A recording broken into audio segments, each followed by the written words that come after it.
Good evening, ladies and gentlemen, and welcome to this virtual presentation at the Flint Institute of Arts. I'm Tracy Glab, Curator of Collections and Exhibitions, and it's my pleasure to introduce you to our featured guest, artist Alexis Rockman, and to tell you about the exhibition, Alexis Rockman, The Great Lakes Cycle, that is currently on view at the FIA. The exhibition was originally scheduled to open in early May, along with a talk with Alexis in person, but unfortunately, due to the COVID-19 pandemic, the museum was closed. We are grateful to the Grand Rapids Art Museum, the artist, and lenders to the exhibition who permitted the FIA to open in July and to open the exhibition in July and to extend it through September. We are also grateful to the exhibition sponsor in Flint. Thank you to the Friends of Modern Art for your sponsorship. Organized by the Grand Rapids Art Museum and debuted there in 2018, this exhibition examines the shaping of one of the most important freshwater systems in the world, the Great Lakes, both in the past, present, and future. The artworks in this exhibition, including 5 12-foot panoramic paintings, large-scale watercolors, and field drawings, are all based on the artist's extensive research, which we'll hear about tonight. A quick word about this virtual program before I introduce our speaker. As you might have guessed, I'm not at the museum right now. I'm in Flint, but Alexis is in Sharon, Connecticut. Hello, Alexis. Hi. And though we're airing this via Zoom, audience members are muted and your cameras are turned off. So if you would like to submit a question, please do so via the Q&A button at the bottom of your Zoom window. At the end of his talk, we'll have a little bit of time to go over some questions that have been submitted and also questions that I have for him.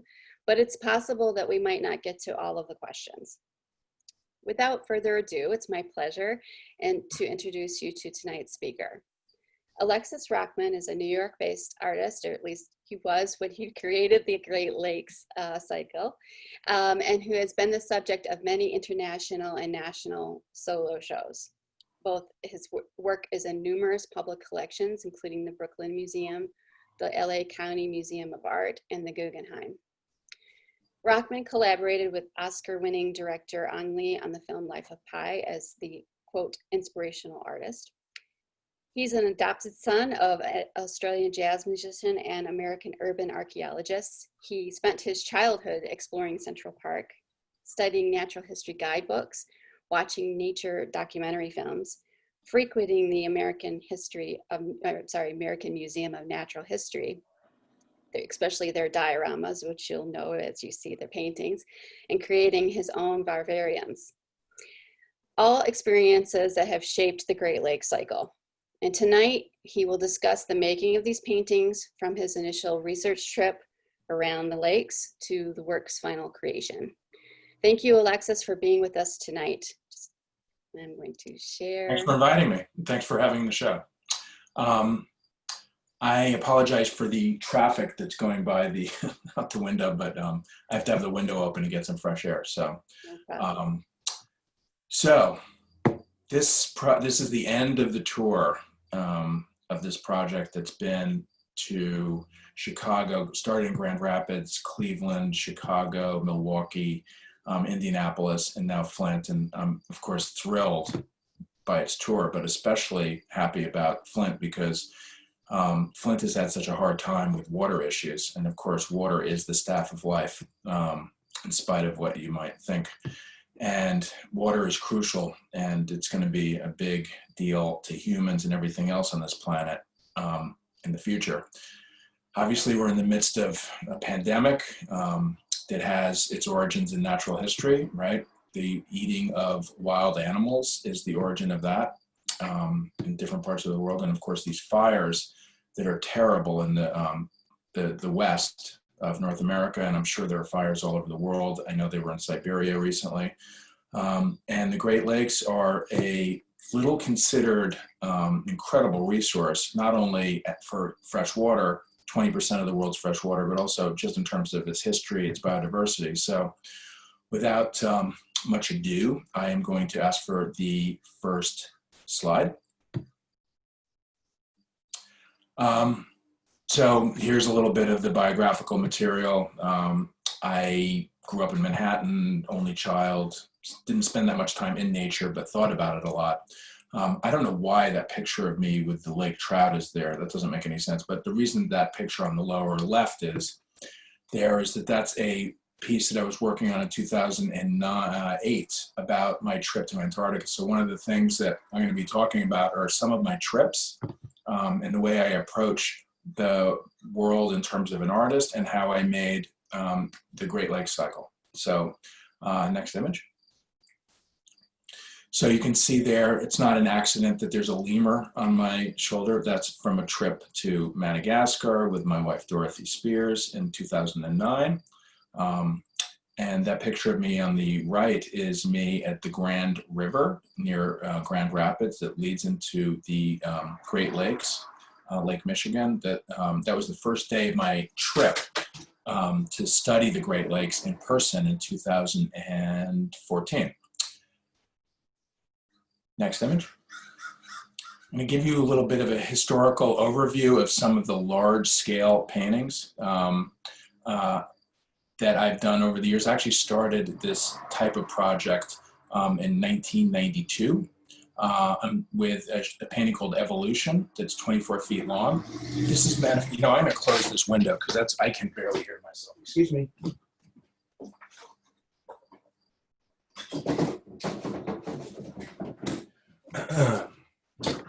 Apologies. One of the first institutional paintings that I made that was about a particular place was Manifest Destiny that I started in 1999. That was a commission at the time for the Brooklyn Museum, and they ended up backing out of that situation. It was shown there and shown all over the world, and now it is in the Smithsonian American Art Museum. Now my cat wants to be included. So this is a painting that is about New York City after the ice caps melt, and imagining not only what will happen to the city, but the type of ecosystem that will be there. And I worked with scientists on this for a number of years, and it was a tremendous undertaking. Next image, because then we can see these, the key. All my big paintings, I like to have a key, because if I go through all the trouble of figuring out what the damn stuff is, and I think it's a lot of fun and very much a part of the content of the project. I'm just seeing if my cat wants to get out. Looks like she does. Get out. So there, you will see a cat in the next painting. So that is part of the content. Upper left, black and white cat. Go back, please. So part of what I like to do with these projects is to build a sort of hypothetical future that's informed, and I work with scientists and collaborate with them. Next image. This is a painting about the southern part of North America, particularly Louisiana, parts of Alabama, and probably Florida. And it was a project that I did for Prospect 2 in New Orleans in 2011 called Battle Royale. And it imagines on the left, introduced species. You can see the cat in the tree there. Cats are responsible for a huge amount of wildlife death. Oh, she must have heard me talking about her. She's not allowed outside, but she wants to kill everything that she can see through the window. She is a murderous fiend, adorable, of course. So all these animals on the left side of this painting are from different parts of the world. The xenopus, the frog on the lower left under the water that looks kind of cream colored. I'm just looking at her because she wants to jump on me. There's red army ants, reticulated python, European wild boar. Get out of here. Out. Jeez Louise, it's tormenting wildlife. So the point of this painting is that every part of the world is under a sense of duress from these invaders. Invaders that include pigeons and starlings and rats and eels and all sorts of stuff like lampreys. All over the world, these things come along with humans, mostly inadvertently, and they invade ecosystems. If you've heard of the brown tree snake trying to make a foothold in the Hawaiian Islands. They have people that are in the airport that examine the landing gear because the snakes like to stow away. And once they get on an island like Hawaii, they will basically destroy all the birds. And you can see on the right, you have the North American black bear, bald eagle, and so on and so forth. Next image.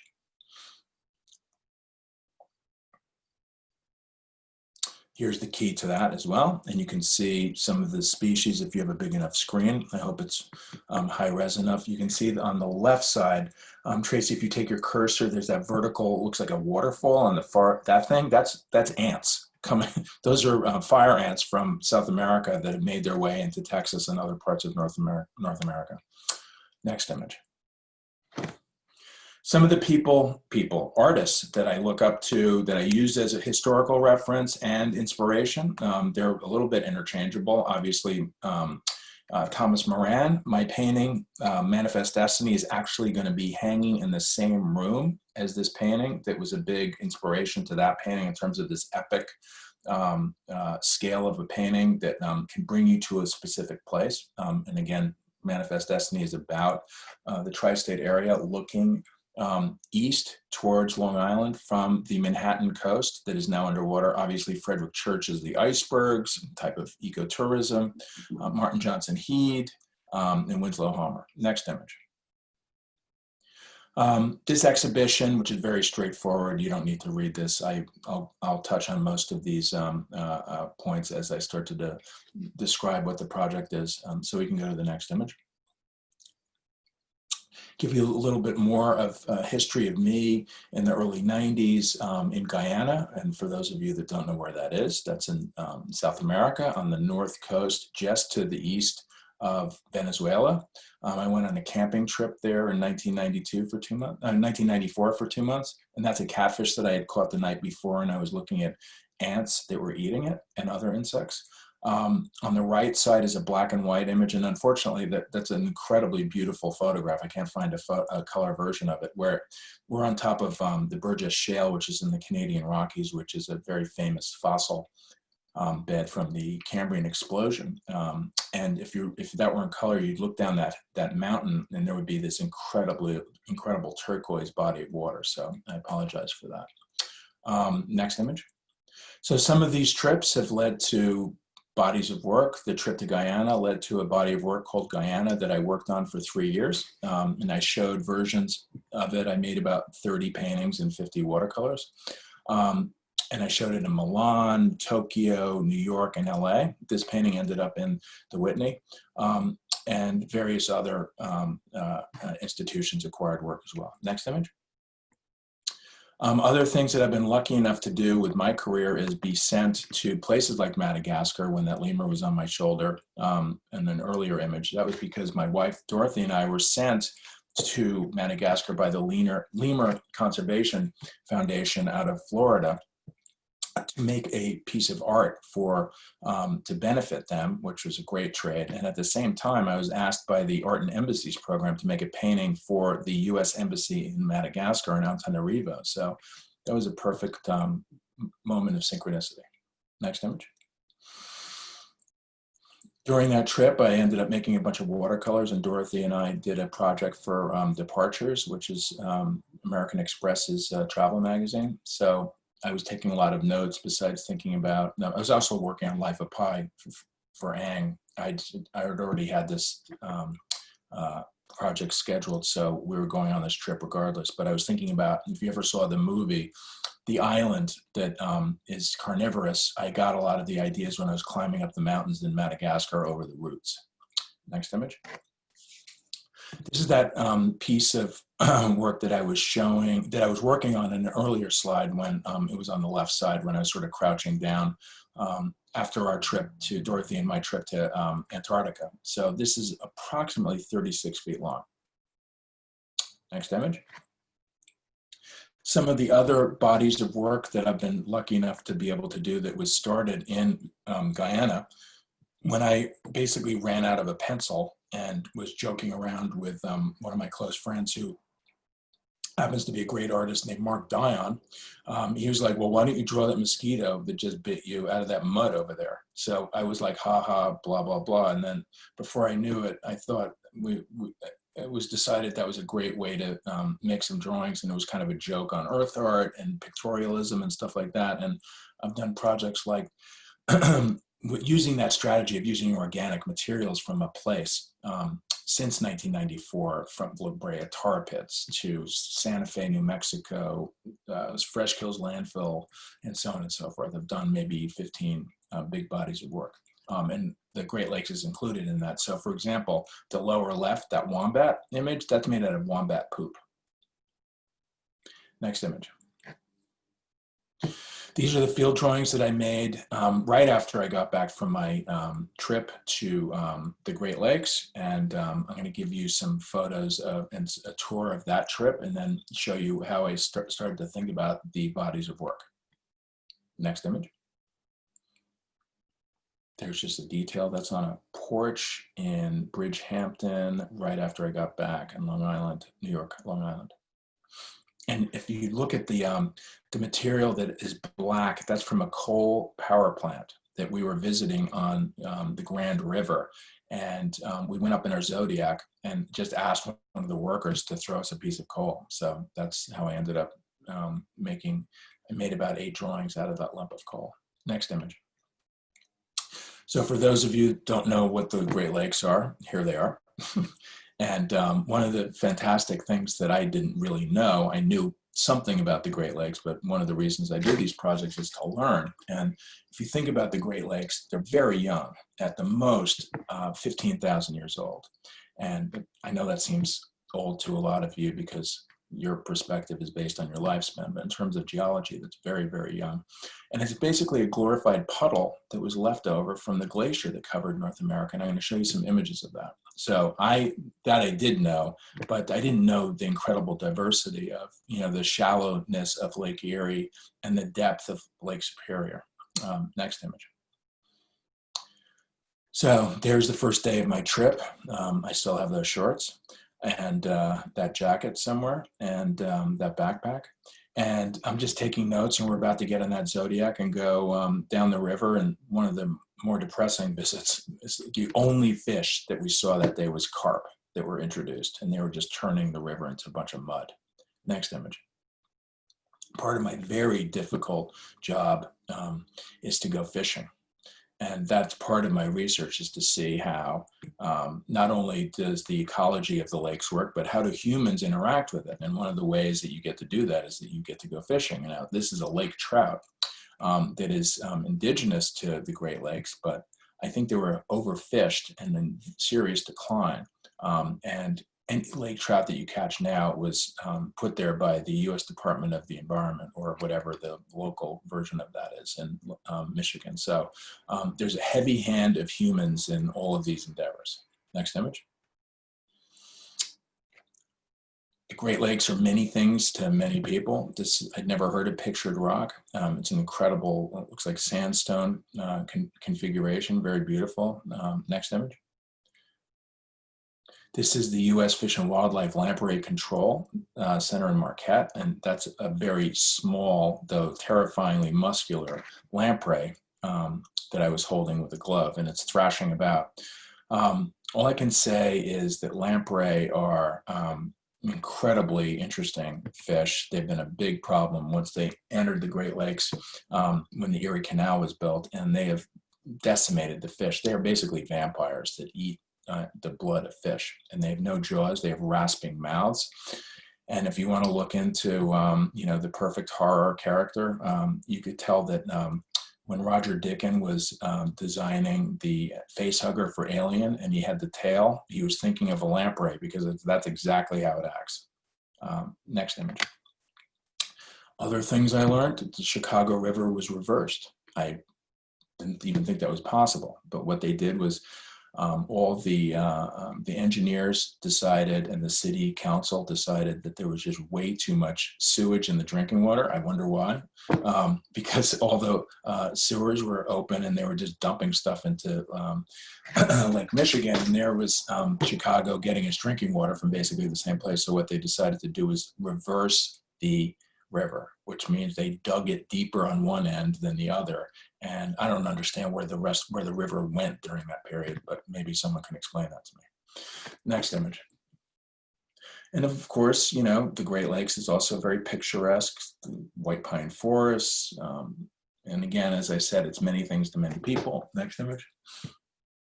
And then, of course, it can be this. So humans have all sorts of impacts, visible and invisible. And I'm going to be discussing a lot of that stuff in the next 20 minutes or so. Next image.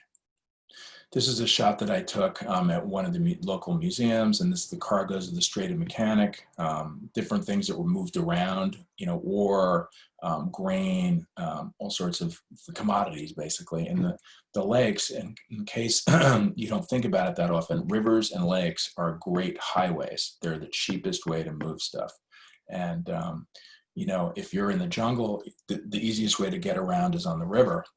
As opposed to, you know, hacking your way through rainforest. It's probably the least hurtful as well.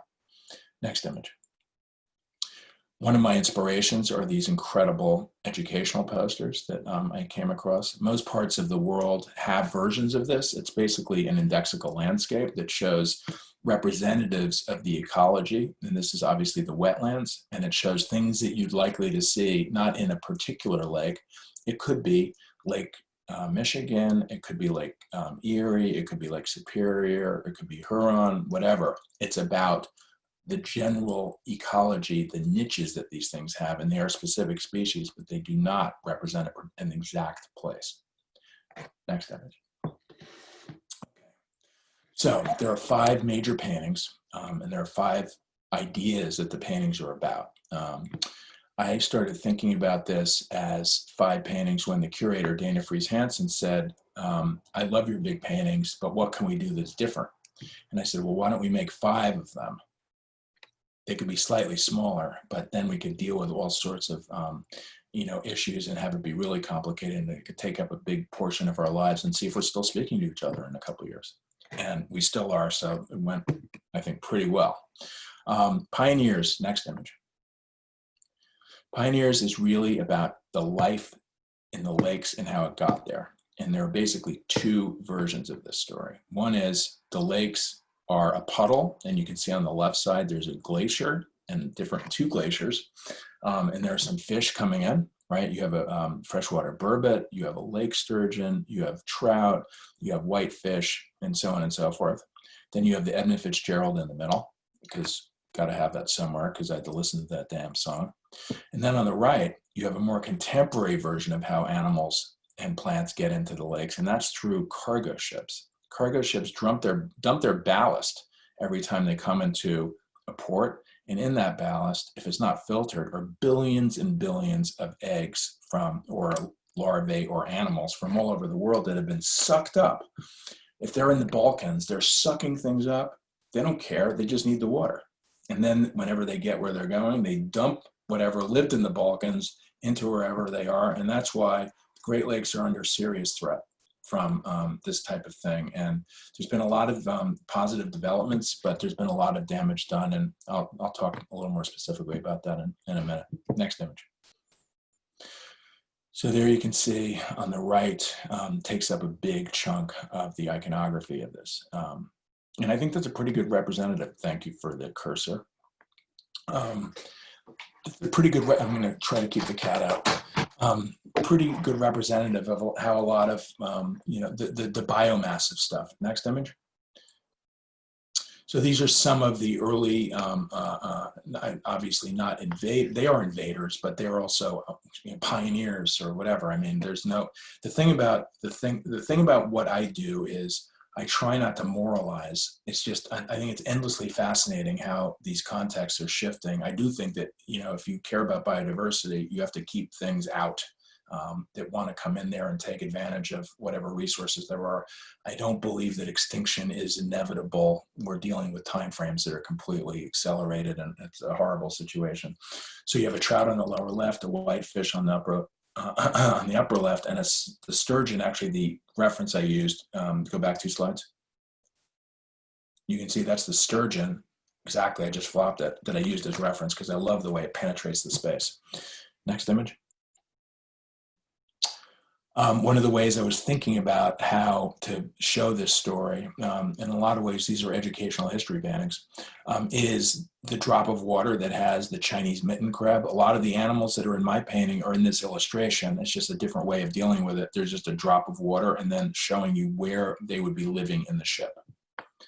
That's what's in the drop of water on the lower right. Next image. Here you have on the upper left, the Chinese mitten crab. On the upper right, the spiny water flea, alewives, and the zebra mussels on that glass bottle right there. Next image. Here's an example of what a lamprey can do to a lake trout. That's a very familiar classic image. Next image.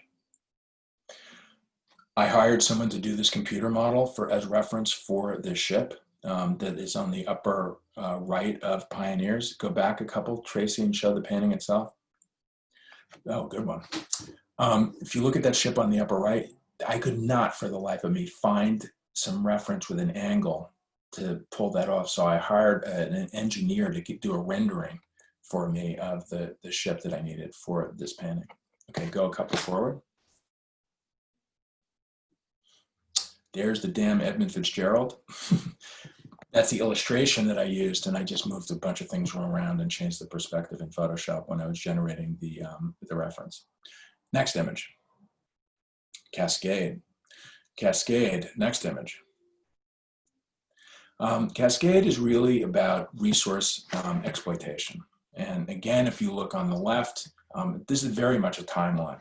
On the left, it's the Pleistocene, right? The Ice Age, as the Great Lakes are being formed, the sheets of ice are receding, and you can see types of the megafauna. That's a caribou or reindeer, depending on what part of the world you're in.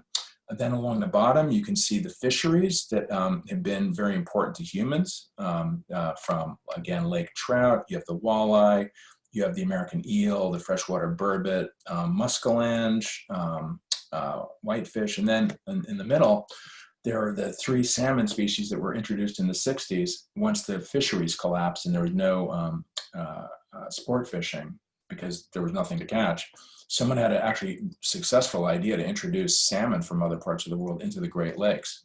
And that did particularly well. They're still hanging around. Yellow perches to the right of that. And then along the bottom in the background are various shipwrecks from very specific accidents that happened on the lakes over the last couple hundred years. And then along the top, you can see the white pine forest, clear cut, resource exploitation, so on and so forth. Next image. There you can see number 23 is John Osborne, lost 1854. There you go. Right. So I went through a period where I was obsessed with that stuff. I can't remember a damn thing now because it was 4 years ago. Next image. One of the things that's informed this project too is the idea of how do you get these messages out there. And one of the things that influenced me a lot when I was a kid, when this came out, I was 9 years old, and there was an ad that was basically conservation ad, basically saying, keep America beautiful. Little did I know that it was generated by the plastic industry, which has a lot of problems now, and they're really, that's been a disaster. But I didn't care about where this came from. I just thought it was very moving, and it made me very mad when I saw pollution, and motivated me to do what I do in various ways. Next image. Again, resource exploitation. Just look at the sheer, like the amazing amount of fish that is coming out of the lakes every day, at least a couple times a day. Next image. I was actually here in this place in Northern Michigan University, and the river is very different. But that's, if you see that there's no trees on the landscape, that's because they've already been cut down and thrown in the river and moved around, like we were talking about, or like I was talking about earlier. Next image. And then again, of course, there's other sorts of resources, which is fur. And if you know that fur has been a huge industry when the city of Cleveland exists because of the fur industry. That was the place where Europeans would come and trade with Native Americans to get fur and do all sorts of other sorts of exchanges. Next image. There's one of the ore docks near Marquette, which is, I don't even know how that works. It's abandoned now, but I mean, how, that's so huge. Next image. Here's some of the introduced salmon that I mentioned. Next image. Another format that I like to use instead of a horizontal timeline, this is a vertical timeline. So you can see on the top is I can't see the type for this image. Is that available? Because I know I included it in the PowerPoint. Is this reformatted in a way that to cut that off? But anyway. It says John B. Cole. Oh, okay, because I can't see that on my screen. So that is the ship that it sounds like that's the ship that I just mentioned, that it's in the painting. So this is a different way of showing time. On the top, you have the very happy ships going along, and then at the bottom is the sad death of the ship. Next image. Spheres of influence. This is really about globalism and how things in different parts of the world affect the lakes, from migration of insects and birds to human flight to transportation along the Great Lakes. And there's a particularly sad and specific anecdote that I kept hearing about when I was on the research trip in 2014 that I'll tell you about. And that has to do with avian botulism. Next image.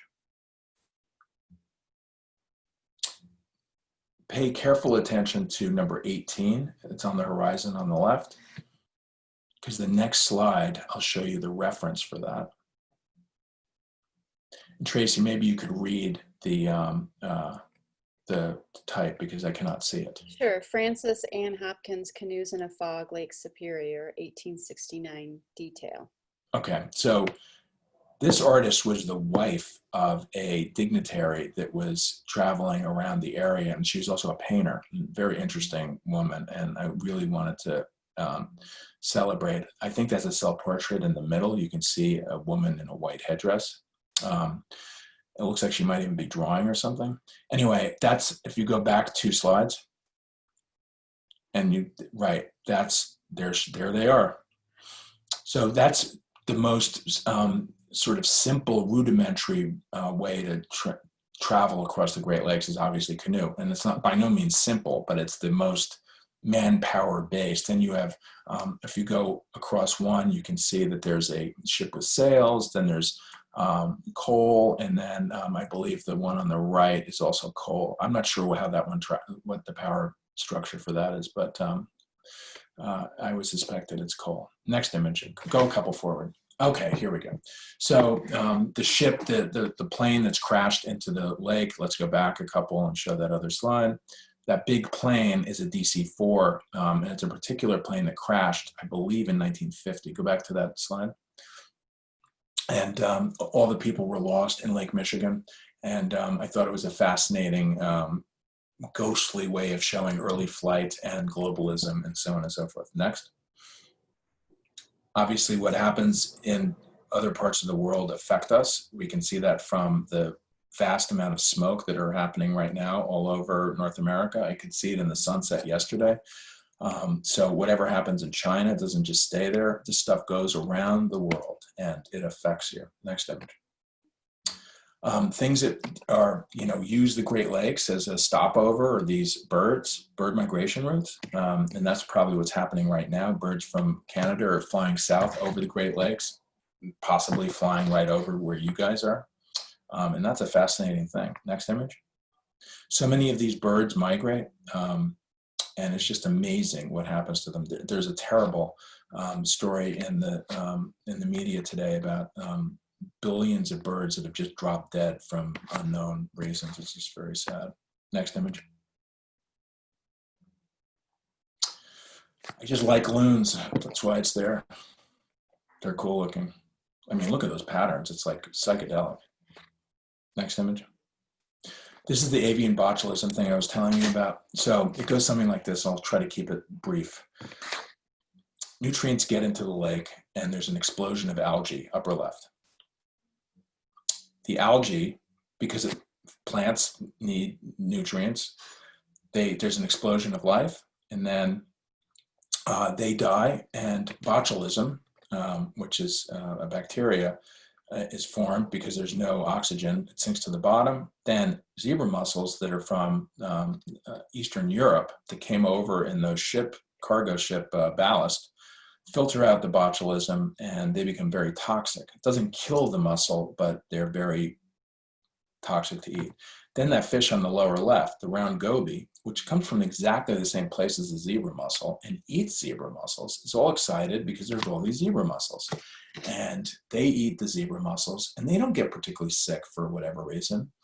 But then when some sad bird like a grebe or a loon or a merganser comes along and eats that round goby that's about 3 or 4 inches long, they die of botulism poisoning. And this is just terrible. They suffocate, they lose motor coordination, and that's it for them. Next image. So this is an example of that. All their heads are underwater because they suffocated long before they froze. Next image. Watershed. Everyone knows what a watershed is, right? Well, whatever happens in the watershed ends up in the water. So the lakes are an enormous watershed, but what happens on the land affects the water. So this really examines some of the things that the water has to deal with from the land. Next image. So in a bit of sleight of hand, I have this as somewhat of as a timeline from left to right, but then from right to left is the stream of effluent that's coming from different parts of human activity. We have the skyline. That happens to be, I believe, Singapore's skyline, just because I wanted to make sure it was very global. You have agriculture on the right. You have obviously the sewage and all sorts of stuff that's coming from the urban context. And nutrients and sewage and pollution are all being dumped into this body of water, and has to go somewhere. Most of it isn't treated. And then you have the obliteration of the ecology, and it's salmonella from pork, from pig farms, and so on and so forth. Next image. Cheerful, right? Here's the ecology and the agricultural devices. Now, the thing that I think I love about this painting, which is kind of insane, is if you look on the lower left, you can see all those animals. A lot of them I painted out with the pollution because that's part of the context. So if you go back one slide, you can see most of that isn't there. You can't see it because I painted over it. It's really like a gesture that sort of mimics the idea of what happens to some of these ecosystems. Next image. Again, here's one of those posters that I love. I just wanted to give you a sense of this poster actually really influenced Watershed. And I looked at the agriculture, and it's on the upper left, and I'm like, that is ridiculous. I mean, all that agriculture that's happening there is definitely negatively affecting this body of water. So a lot of what I do gets me, motivated. Next image. Again, this is another way of dealing with this before and after idea. This is a healthy creek on the left. This is some illustration that I love. I don't know who did it. And on the right is, years of abuse. Next image. Pretty self-explanatory. Next image. I'm seeing a lot of these problems up here in Connecticut, like, ponds next to farms that have just looked like you could walk on them. They're so thick with algae and stuff because they have so much eutrophication, which means basically that all the oxygen is being sucked out of it. Thought I'd give you just a sense of the context of, Flint, and I don't know much about this this river, and I don't know anything about the Blue Ribbon Factory, but these are issues that not only are you dealing with, your drinking water and the problems with, different treatments that have led to the leaching of lead out of it, but I'm sure a lot of the bodies of water in the area have suffered from industry and from primarily the automobile industry. Next image.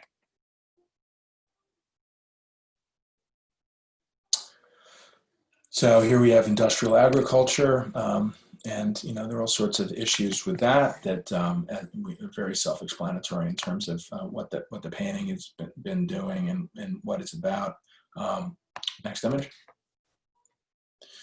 This is a painting of mine that I did in 2000, dealing with a lot of, not so much the pollution and the aftermath of agriculture, but some of the forces of artificial selection historically and how they might appeal to humans in the future. Next image. Forces of change. That can mean a number of things, and I tried to include that. Invisible forces of change, engineering forces of change, and geological forces of change. Next image. So we have the geological forces of change, which is Niagara Falls on the upper left, right? That's a barrier that kept a lot of these animals from invading, like the lamprey. Lamprey, most fish cannot get up that enormous wall of water, and basically it's like, a door that is closed to anything that wants to enter. Then in the middle, you have some engineering. These are not specific places altogether. These are particular places that have cherry picked from different parts of the Great Lakes, from Buffalo to different parts of Ohio. On the upper right, you have the Flight of 5 in Lockport, New York, which is one of the first locks that allowed boats to come from the Erie Canal into the Great Lakes.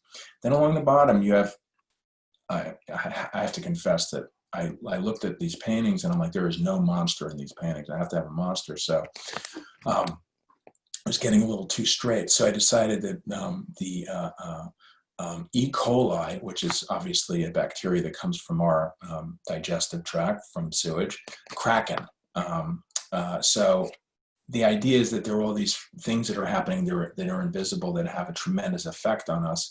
And that also, obviously in the case of this pandemic, things that we're frightened of are invisible, right? We don't know where these clouds of virus are. I mean, you can only imagine what would that look like. That would be an interesting painting. But in this case, there are a handful of diseases that I wanted to include. Those are those brightly colored biomorphic and geometric shapes on the lower right, the red one, the green one, and the blue one. It's not alluding to Alice in Wonderland. Those are not pills. Next image. And again, you can see this is the key. Just note the fun of St. Mary's Cement Elevator, 1917, formerly Spencer Kellogg Elevator, Schaefer Building, and then it has the zip. That's just crazy. I love that. Next. You went too fast. Oh, there you go. All right. So here's the two major ice sheets that are that created the Great Lakes, and you can see that this is during the Ice Age, and those wiggly lines are, sheets of ice that are 2 miles thick. Imagine that. Next image. Here's the Frederick Church that I used as reference for the upper left. This is actually a study for the painting that I used as reference for the upper left, but I think it's a lot easier to see the sort of spontaneity and painterliness of this, and I love showing this image. Next image. Here's the Flight of 5 in Lockport. This is my reference for that part. Next image. Obviously, the Welland Canal is another engineering marvel, another force of change. Next image. And of course, you can see that the dredge that I have in my painting is very much like this that's happening in Flint. It looks like there's even the same brand of dredge if you go to the back, that green thing sticking up over into the blue sky. Tracy, put your cursor on that. That looks like exactly the same brand. Let's go back to my painting. Forces, yeah. See, it's been ripped off. I just put that image in this PowerPoint 2 nights ago, so I did not know. Oh, the cat's lying on the bed. Next image. And again, I have all sorts of inspiration. This is from a magazine called Puck, which I love, that shows Standard Oil having incredible reach. And again, it could be Standard Oil, it could be diseases, it's all good. Next image. And here's another thing that I like to look at is medical imaging, right? These are opportunities to show the invisible and the unimaginable. I believe, I can't read it, Tracy, what is that? Sarcina bacteria. Okay, so it's not a virus, it's a bacteria. Next image. All right, so Dana was like, you're gonna do some big watercolors. And I said, really? All right. The watercolors that I like to do that are big, and I don't know if you've seen the exhibition, but I believe they're about 7 feet, 4.5 feet wide by 7 feet tall. So next image. It's crazy, so big. And anyway, you can't do a project about the Great Lakes without a moose. Moose are cool. I love moose. That's all I gotta say. Next image. Thing about Field and Stream is that it really informed me, and I think informed a lot of Americans, along with National Geographic, Golden Field Guides, you know, Mutual of Omaha, Wild Kingdom. Like, what is nature in America, and what is it? If you can't get to it physically, how does it operate in the mind? So much of what I do is really about embracing that idea. It's not only, you know, I've been in Connecticut since March, and I have never spent so much time around nature in my life. I've learned a lot about so-called nature, but I've been thinking about these ideas for, you know, decades. But it's fascinating to actually be here and, you know, see an otter or bears and stuff like that. Next image. This is a very sort of insidious. I love this image. This is not mine, by that last image, and these are just inspirational things that I added because I wanted to show you that not only am I making work about the Great Lakes, I'm making work about the collective imagination of what America thinks of nature and itself in relationship to it. Next image. Fishing, the fantasy of, you know, endemic fish. From the muskie to the walleye to the sturgeon to the largemouth bass and so on. This is another monster, the lamprey, that's a composite of many other species of invaders, from mud snails from New Zealand to coho salmon, zebra mussels, round goby, blood red shrimp, and so on and so forth. Spiny water fleas in there. Next image. Here's my initial drawing for that.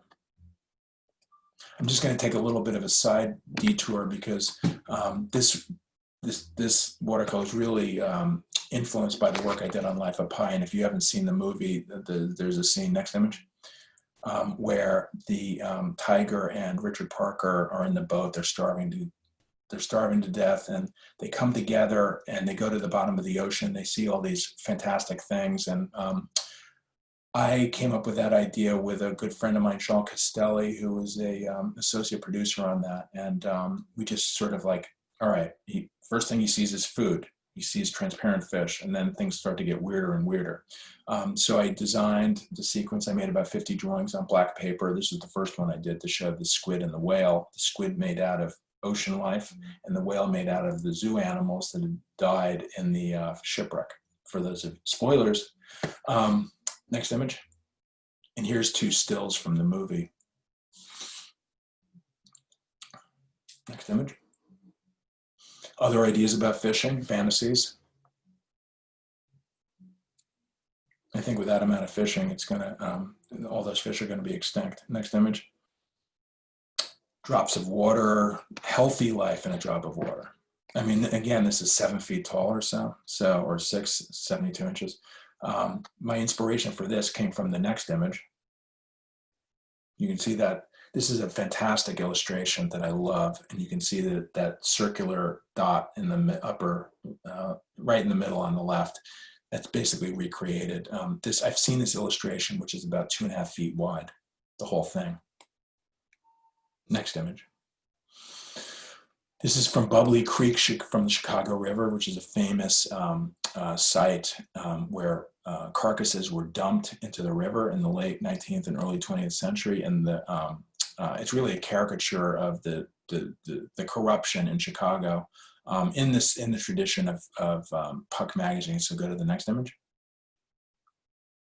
And you can see that a lot of these really, I mean, the history of satirical cartoons is really fantastic from Daumier on, or Hogarth. So I try to embrace as many things that I love as often as possible. Next image. And I wanted to end this talk on something that I wanted is more of celebratory, the pollinators around the Great Lakes that are not only responsible for the plants reproducing and being able to exchange genetic material, but also the agriculture that wouldn't be possible if it weren't for the bees and flies that pollinate the various flowers from flower to flower. So thank you very much. And if you have questions, I'd be happy to answer. Yes. Hopefully. Yeah, thank you, Alexis. That was amazing. And I'm really bummed that you couldn't do that talk back in May when all of this happened, because that was so cool. And I really enjoyed hearing about the whole process. Thank you. So we do have a little bit of time to take questions, and some have come in. So I'll kind of go over some of those questions.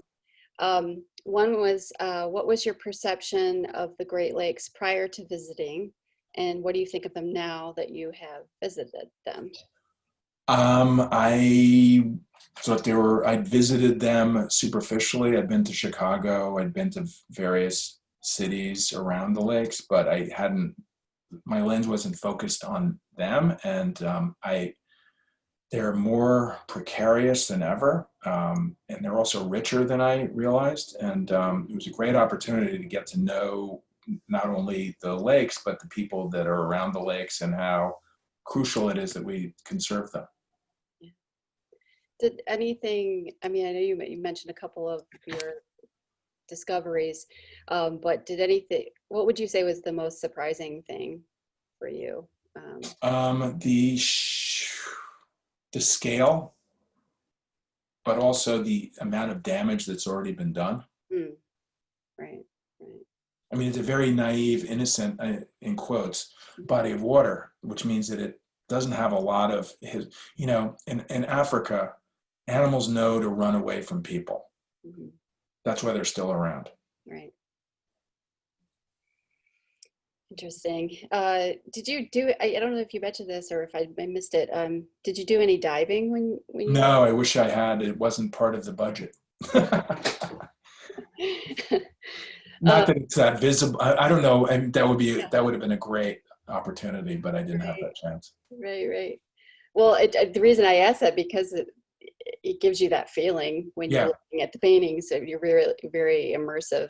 And I think the visibility is a little challenging from what I understand, but one of the problems to point out is that the visibility is challenging when it's a good situation. When the zebra mussels have sucked the life out of the lake and it's crystal clear, then you're really in trouble. Right. Good for snorkeling, though. Exactly. I'll have nightmares about the lamprey tonight. So, okay, a couple other questions. So, and you do this really well, in my opinion, of translating a scientific process into something visual that we can understand and also ignite our imagination. But how did you come about? I mean, did you teach yourself that ability? I mean, I've had so many great helpers reading. There was one scientist named Dr. Jill Leonard at Northern Michigan University who, she really helped articulate some of these ideas. She's a great educator. You should really have her. I don't know if you have her website from Northern Michigan University available. there because it is an unbelievable help. I mean, it's really as wonderful as the catalog. Oh, wow. Oh. You Well, look have at that? that for sure. What are some of the other things that I wanted to ask you? You mentioned, well, you know, I kind of want to go to present day and looking toward the future too with the last couple of questions I'll have time for. Sure. What did you learn from working on the series that have contributed to either works you are doing now or things you're planning? Well, I like really immersive long-term projects, so that definitely, that was the longest term project I'd ever worked on. I'm working on a shipwreck project now that I started 2.5 years ago. So I took the lesson of that and thought, I'm going to be sad when this thing is up on the wall. What am I going to do next? And what about during the pandemic? I mean, has there been anything specific about that? What is threatening us that has informed your work or maybe changed? I've made a bunch of work about the vectors, the mostly animals that have brought some of, inadvertently and only because of human activity, to humans, from the pangolin to bats to civets to certain species of monkeys and so on. So it's all part of the same problem. I'm really concerned about the future. Anyone that knows anything about the future is alarmed, to say the least. I think that there's a lot of big challenges ahead of us. This came in, it says, I've been a fan of yours since I came across the book Concrete Jungle that you collaborated on with Mark Dean. I just saw you have a traveling exhibition coming up, Journey to Nature's Underworld. Can you talk about that? It's basically a 2-person survey, and it's in the works, and hopefully it's not new work, but there's one big collaborative project. Mark and I have been friends since the 80s, and he's the guy I went to Guyana with, and I'm actually having lunch with him tomorrow, his place, which is 26 minutes from here in upstate New York. So we've been pals and, worked on stuff together. We're still talking too. Cool. This is an interesting question. How easy is it for artists and scientists to relate to each other? They're both kind of on the spectrum, so they do parallel play. Ability to imagine what you cannot see. I've had great experiences with scientists, so I've been overjoyed that they're interested in what I'm doing in any way. That's cool. Cool. So it looks like we don't have any more time for questions. I can do one more. Two more. Two more. Okay. All right. Well, I have one more. If there's one thing that you would like viewers in Flint to take away from the exhibition, what would it be? Vote. Your life depends on it. Okay. And if there's only one choice, if you care about any of these issues. And I already asked that question. Your life does depend on it. Well, this is kind of a not backwards question. Just we're kind of taking a step back, but I missed it. It says, how did you go about choosing the locations that you decided to go to during your research? Was that your actually the Grand Rapids Art Museum that the show started in, and Dana's institution really generously they figured it out, and Julie Burgess Conklin, who I believe organized the itinerary, and that was great. Nice. Very, very good. Well, it looks like I'm just kind of reviewing to make sure that we got all the questions. But if anyone missed any, or if I did miss any, you can certainly email me. I think everyone has my email address, and I will pass it on to the artist for sure. Thank you so much for your time, and I'm just going to wrap things up. I mean, this hour went by really fast. Thank you, everyone, for attending this virtual talk with Alexis Rockman. Thank you, Alexis. Thank you. And if you haven't done so already, or if you would like to see the works now in light of what you just heard, which I definitely am going to go down and take a look at the works again, please come and see the exhibition in person, which will be on view through September 27th, Sunday. And as a reminder, because of the millage passed in Genesee County, we are free every day to county residents. Saturdays are free to everyone else due to, thanks to Huntington Bank. If you've missed any part of this program or know anyone who could not attend, a recording of the talk will be available very soon on our website, flintarts.org. Thank you again, everyone, and have a great evening. Bye, thank you.